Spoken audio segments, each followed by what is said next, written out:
Welcome বন্ধুরা, কেমন আছেন সবাই? আজকে আমি যে মুভিটার বিষয়ে এক্সপ্লেইন করব সেটি একটি আমেরিকান সাইকোলজিক্যাল মুভি।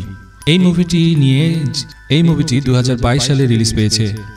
এই মুভির কাহিনী দুজন কাপলের। তাদের বিয়ের অনেক বছর হয়ে গেছে। হাজব্যান্ড ভিক আর ওয়াইফ মেলিন্ডা। আজ তারা তাদের এক বন্ধুর পার্টিতে যাবে। মেলিন্ডা তার হাজব্যান্ডকে তার পায়ে হিল পরিয়ে দিতে বলে। তার হাজব্যান্ড খুশিতে তার পায়ে হিল পরিয়ে দেয়। মেলিন্ডা ভিককে বলে যে তুমি জানতে না যে আমি তোমাকে ভালোবাসি না। এই কথায় ভিক হার্ট হয়, কিন্তু তার ওয়াইফকে কিছুই বলে না। এরপর তারা পার্টিতে যাওয়ার জন্য রওনা হয়। পার্টিতে যাওয়ার পর মেলিন্ডা তার বন্ধু জয়ের সাথে দেখা হয়, যার সাথে সে ব্যস্ত হয়ে পড়ে। এদিকে ভিক তার বন্ধুদের সাথে কথা বলে মেলিন্ডাকে খুঁজতে থাকে।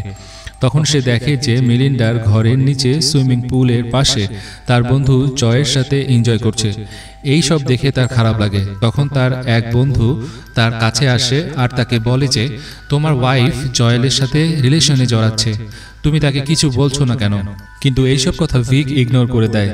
আর পার্টিতে মেলিন্ডা অনেক সুন্দর পিয়ানো বাজায়, যেটি থেকে ভিক অনেক খুশি হয়।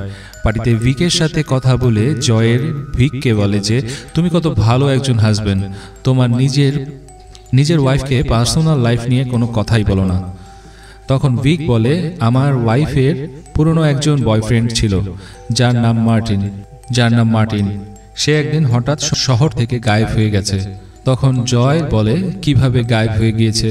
তখন ভিক বলে যে আমি তাকে মেরে ফেলেছি। যে আমার ওয়াইফের পাশে আসবে আমি তাকে মেরে ফেলবো। এই সব শুনে ভয়ে জয় পার্টি ছেড়ে চলে যায়। পার্টি শেষে মেলিন্ডা ভিককে বলে যে তুমি জয়েলকে কেন ভয় দেখিয়েছো? তখন ভিক বলে যে না, আমি তাকে ভয় কেন দেখাবো। এরপর তারা বাড়ি ফিরে বাড়িতে আমরা মেলিন্ডার একটি মেয়েকে দেখি যার নাম ডিক্সিকে দেখাশোনা করার জন্য বেবি সিটার আছে। বেবি সিটারের সামনে মেলিন্ডা তার জামা কাপড় চেঞ্জ করে। তখন ভিক বেবি সিটারকে বলে যে মেলিন্ডা একটু ওপেন মাইন্ডেড, তাই সে এরকম করছে, তুমি মাইন্ড করো না। রাতে ভিক মেলিন্ডাকে বলে যে তুমি এমন ছেলে পছন্দ করো যে মোটেও ইন্টেলিজেন্ট না। তখন মেলিন্ডা বলে ইন্টেলিজেন্ট দেখে আমি ছেলেদের সাথে বন্ধুত্ব করি না, আমি এনজয় করার জন্য বন্ধুত্ব করি।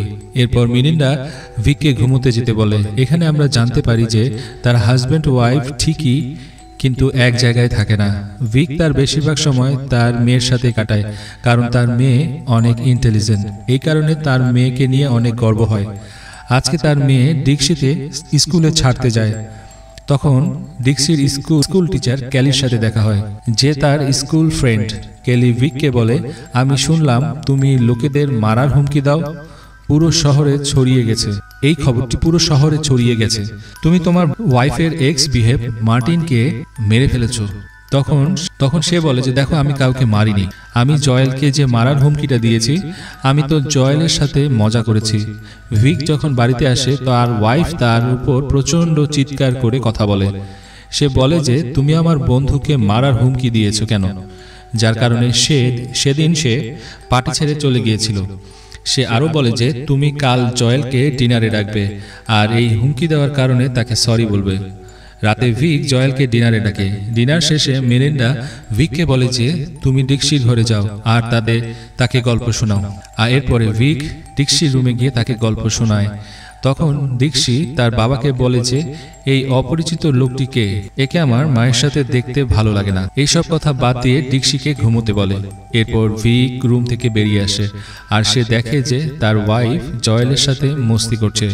তাই সে কিচেনে গিয়ে কিছু প্লেট ফেলে দেয় আর এই আওয়াজ শুনে তারা দুজন বেরিয়ে আসে। এরপর ভিক জয়েলকে বলে আমি তোমাকে সরি বলতে পারবো না, এখন তুমি যদি এখান থেকে না যাও তাহলে আমি মার্টিনের মতো তোমাকেও গায়েব করে দেব। এইসব শুনে জয়েল ভয় পেয়ে সেখান থেকে পালিয়ে যায়। পরের দিন মেলিন্ডা ভিক আর ডিক্সির সাথে একটি পার্টিতে যায়, যেখানে তাদের একজন রাইটার ডনের সাথে দেখা হয়। ডন ভিককে বলে যে আমি তো মুভির কাহিনী লিখি, তুমি কি কাজ করো? ভিক উত্তর দেয় যে আমি একজন সফটওয়্যার ইঞ্জিনিয়ার, আমি একটি চিপ বানিয়েছি যেটি ড্রোনে ব্যবহার করা হয়। এখানে ডোনাল্ড ভিকের আরও একটি সম্পর্ক বের হয়ে যায়। ডন ভিককে বলে তুমি নাকি মার্টিনকে মেরেছো, আমি শুনেছি। তখন ভিক বলে এইসব কিছু জোকস, তুমি কেন এইসব সিরিয়াসলি নিচ্ছ? পার্টিতে ভিক তার ফ্রেন্ডকে ক্যালির সাথে ড্যান্স করে, সেটা দেখে মেলিন্ডা অনেক জেলাস ফিল করে। নেক্সট ডে মেলিন্ডা পিয়ানো ক্লাসে যায় আর তার টিচার চার্লিকে সে তার নতুন বয়ফ্রেন্ড বানিয়ে ফেলে আর সে রাতে চার্লির সাথে থাকে। পরের দিন সকালে যখন বাড়িতে ফিরে তখন ভিক তাকে বলে, তুমি সারা রাত কোথায় ছিলা? তখন মেলিন্ডা ক্লিয়ারভাবে বলে দেয় যে সে চার্লির সাথে ছিল আর অনেক ভালো সময় কাটিয়েছে। এই সব কিছুতে ভিকের অনেক খারাপ লাগে, কারণ সে মেলিন্ডাকে সত্যি সত্যি ভালোবাসে। পরের দিন ভিক তার মেলিন্ডা একটি পার্টিতে যায়। সেখানে মেলিন্ডার বয়ফ্রেন্ড চার্লিও আসে। পার্টিতে চার্লি পিয়ানো বাজায় আর মেলিন্ডা অনেক ড্যান্স করে। এভাবে রাত হয়ে যায়। ভিক মেলিন্ডাকে খুঁজতে থাকে। ভিক দেখে যে মেলিন্ডা তার বয়ফ্রেন্ডের সাথে সুইমিং পুলে অনেক এনজয় করছে। নিজের ওয়াইফকে এভাবে দেখে ভিক প্রচণ্ড রেগে যায়। তখন হঠাৎ সেখানে বৃষ্টি শুরু হয়ে যায়। সবাই ঘরের মধ্যে চলে আসে। এই সুযোগে ভিক চার্লিকে পানির নিচে ডুবিয়ে রেখে মেরে ফেলে। এরপর চুপচাপ ঘরের ভিতরে চলে আসে। এদিকে মেলিন্ডা চার্লিকে খুঁজতে থাকে। মেলিন্ডা দেখে যে চার্লি মরে পানিতে ভেসে আছে। তখন মেলিন্ডা জোরে চিৎকার করে আর সবাই চার্লিকে পানি থেকে তুলে ফেলে। সবাই দেখে যে চার্লির মৃত্যু হয়ে গেছে। চার্লির মৃত্যুর কারণে পুলিশ ইনভেস্টিগেশন করে। পুলিশ এটিকে একটি দুর্ঘটনা মনে করে, কিন্তু ডনের মনে একটু সন্দেহ হয়, কারণ ডন ভিক আর চার্লিকে একসাথে সুইমিং পুলে দেখেছিল। ডন ভিকের উপর সন্দেহ করতে থাকে। মেলিন্ডা ভিক বাড়িতে ফিরে আসে। মেলিন্ডা তার বয়ফ্রেন্ডের মৃত্যুর কারণে অনেক দুঃখ পেয়েছিল। ভিক মেলিন্ডাকে বলে যে কি হয়েছে তোমার, তুমি কি ভাবছো যে আমি চার্লিকে মেরেছি? তখন মেলিন্ডা বলে যে না, আমি জানি তুমি আমাকে অনেক ভালোবাসো, তুমি কেন চার্লিকে মারবে?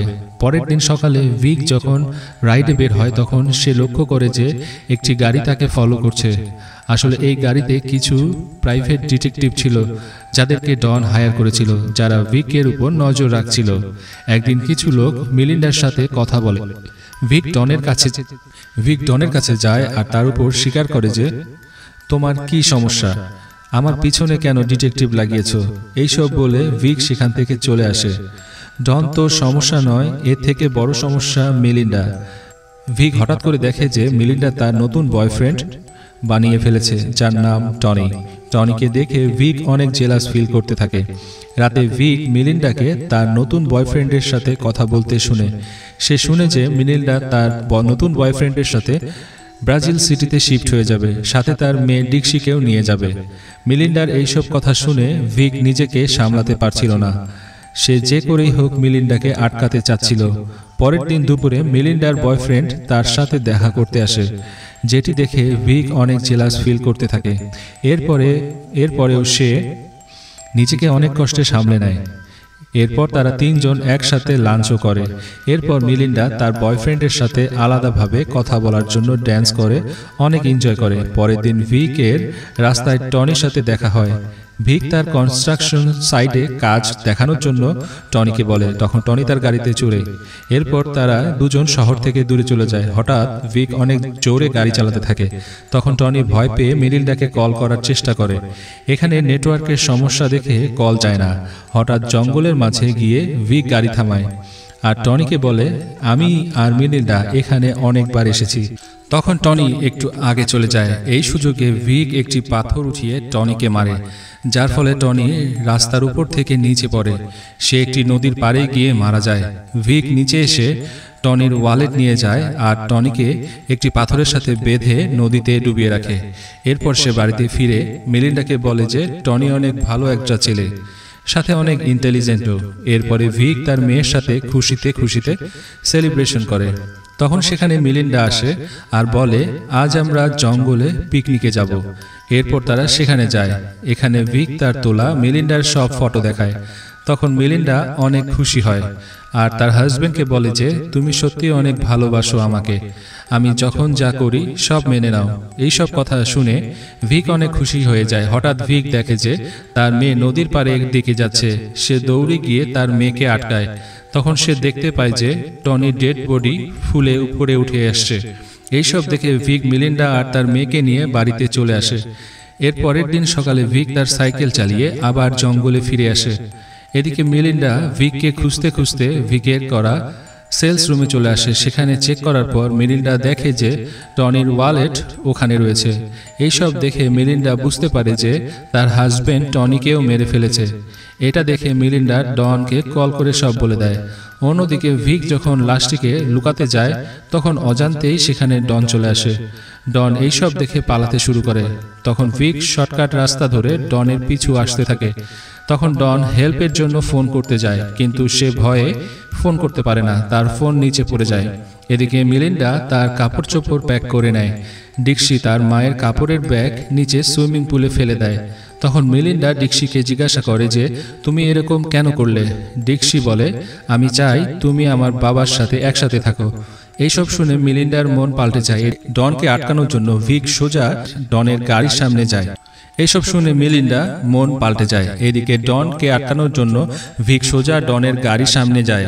ডন ভিককে বাঁচাতে গিয়ে নিজে গাড়ি নিয়ে নদীতে পড়ে যায় আর পানিতে পড়ে গিয়ে মারা যায়।